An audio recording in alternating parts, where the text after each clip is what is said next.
Hey, what's going on, guys? Half Sword came out, and there's a lot of things that they don't really tell you, so I'm going to tell you pretty much everything you need to know. So the new game mode is obviously progression. The biggest thing that you need to know right now is if you die, you won't lose your progress. You will simply just lose your rank progress. You won't like restart entirely, but you will lose your character. And so when you lose your character, you can fight in the abyss to get it back. The very first thing that I really want to talk about is if you've played the demo before and like all the attacks feel weighty and you feel like you're not doing any damage, there's an entirely new strength system to the game. And how the strength system works is the more you fight, the stronger your character will get, and like you'll do more damage, you'll be able to handle your weapons better. And strength levels up purely based on actually like moving around and fighting people. It doesn't go up based on your rank. And that's completely confirmed by the devs. It is based on moving around and being heavier with your weight. The heavier you are, the faster you'll build strength. And you can even train your leg strength specifically by jumping in heavy armor. And to jump, hold down spacebar and let go. And just doing that over and over again will actually build your leg strength up and will stop you from falling over as easily. But like I have a lot better movement now that I've played for a lot longer. And this is like the longest pole arm you can get. If you're struggling in the early game, the three best weapons you could possibly use are the flail, the pitchfork, and the rake. All these weapons have much more range than most weapons that the enemies use. They do a good amount of damage, and they'll stop. They will stop you from racking up kills in the abyss. One of the most important things to go over is the game is not optimized super great right now. So the best things you can do, make sure you have DirectX 12 enabled. It's a little bit less stable than 11. So it may crash your game more depending on what happens, but your game will run a lot better and have higher frames with DirectX 12. You can also just lower all your graphics. That's what I have. A helpful tip when starting the game and you're kind of low on money and everything, going around the maps you play on, you can actually pick up items such as like goblets, gold goblets, and put them on your character, and you'll be able to take them and sell them in the actual match. There will also be weapons that spawn that you can't get normally, like this. Boom, pitchfork. If I wanted to, I could bring this back. You can't even buy this weapon. So, boom, free weapon, and probably one of the best ones you could get.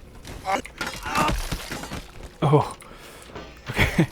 On maps like the slums, if you finish a fight and walk over across this bridge, you can find loot that you can take over into the tavern and sell. Especially if you come over here to these chests, you can open them up. Boom.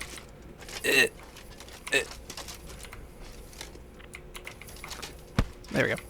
As you can see, there's metal boots and a goblet. If you grab this goblet, put it on your character by holding E, you can sell that in the tavern for like 75 gold. There's even boots that you can't normally buy. There we go. Boom. And now I have metal armor boots. If you're playing on the slums map and you're following a lot more than usual, this map specifically has an environmental detail where if you can see these little muddy areas, actually will make you slip and fall a lot easier if you run on them. Just like that. And then you'll get your ass beat.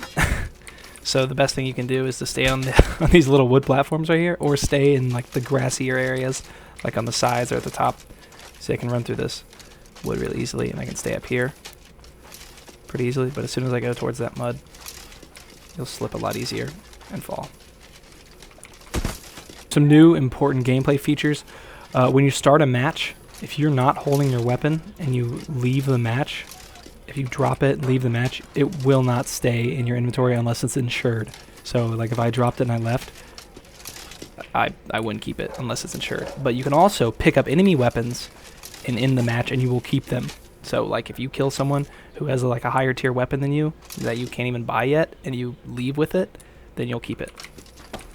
Another thing you can do is if you fight someone who has better gear than you, go up to them, grab on pieces you want, hold E. Oh. Boom. See that? I can literally pull off their helmets. So to grab people's equipment off of them, you want to go up to the piece that you want to grab. Grab it with E, and then hold E to pull it off.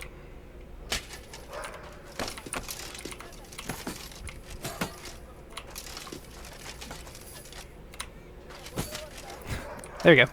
See, I just pulled off his skirt, and then you can put that on, and then exit the match and you'll keep it.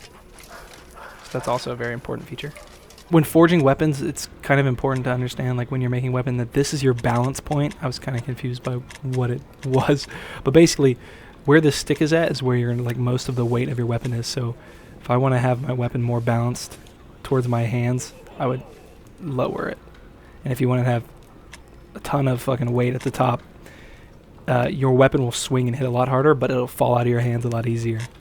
There's a new day and night system. So basically every single day there'll be a morning, evening, and night phase, depending on what you do, fights or resting or training. It'll advance that day. And if you get to the night phase, you can see everyone's gone except for resting and Abyss. And so how the Abyss works is there's a new system. Basically, if you kill someone, like literally kill them, not just win the fight, if you actually kill them, you have a counter that will build up depending on every kill. And what that does, so if you actually die in a fight, you'll go to the Abyss and you have to fight the number of people you've killed. As you can see, I've killed a few. So if I was to die and I would go into the Abyss, I would have to beat 88 people just to like revive my character. But you can also pay them off. It costs 10 gold each person. So if I wanted to pay off everyone, it cost me 880 gold. I'm honestly just building them up now. But just remember, so if you want to use blunt weapons, you'll build up way less Vengeful Spirits. But if you use like swords and just cut down everyone, you'll build up a lot more Vengeful Spirits. And then you'll have to fight them if you die. You can also face them without actually having to die. But if you die here, you will lose. So just be careful with that. So that's basically everything you really need to know for starting Half Sword Early Access. Please leave a like.